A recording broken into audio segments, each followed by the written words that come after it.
দুনিয়াকে পাওয়ার জন্য ব্যাকুল, যারা কাল কিয়ামতের দিন এই বিশ্রী নারী, কুচ্ছিত নারীর সাথে এই প্রেমিকদেরকে, ইনসানদেরকে, মানুষদেরকে সবাইকে জাহান্নামে নিক্ষেপ করে দেওয়া হবে। দুনিয়া হচ্ছে অভিশপ্ত শয়তানের মেয়ে। দুনিয়া হচ্ছে অভিশপ্ত শয়তানের মেয়ে।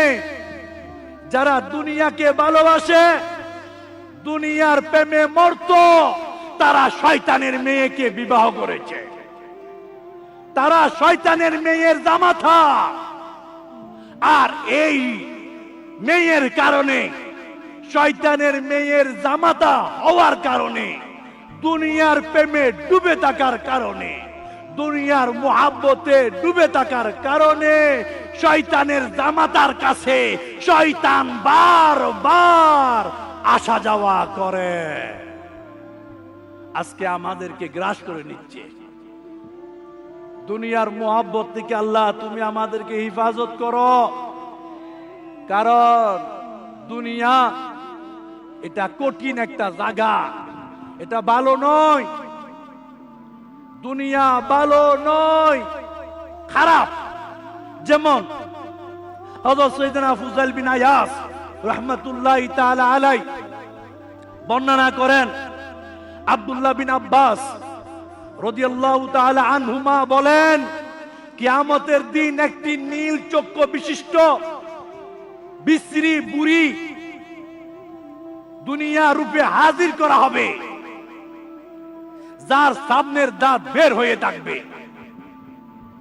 মানুষকে বলা হবে, তোমরা কি একে চিনো? মানুষ বললে, আমরা তারে চিনি না, চিনতে চাই না, তার থেকে আমরা আশ্রয় কামনা করি। তখন দুনিয়াকে বলা হবে জাহান্নামে নিক্ষেপ করো। তখন ওই বিশ্রী বিদ্যা নারী বলবে, আমার প্রেমিকরা কই, আমার ফলোয়ার্স এরা কই, যারা আমাকে মুহাব্বত করত।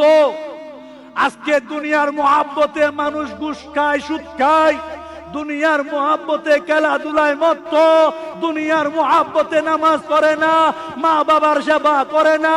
এই ধরনের দুনিয়া প্রেমিক যারা, দুনিয়াকে পাওয়ার জন্য ব্যাকুল যারা, কাল কিয়ামতের দিন এই বিশ্রী নারী, কুচ্ছিত নারীর সাথে এই প্রেমিকদেরকে, ইনসানদেরকে, মানুষদেরকে সবাইকে জাহান্নামে নিক্ষেপ করে দেওয়া হবে।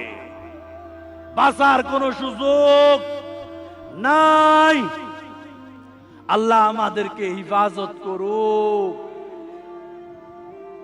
এই দুনিয়া শয়তানের মেয়ে বলা হচ্ছে। আল্লাহ শয়তানের মেয়ের জামাই হওয়া থেকে আমাদেরকে হিফাজত করুক। আপনারা কি রাজি আছেন? রাজি?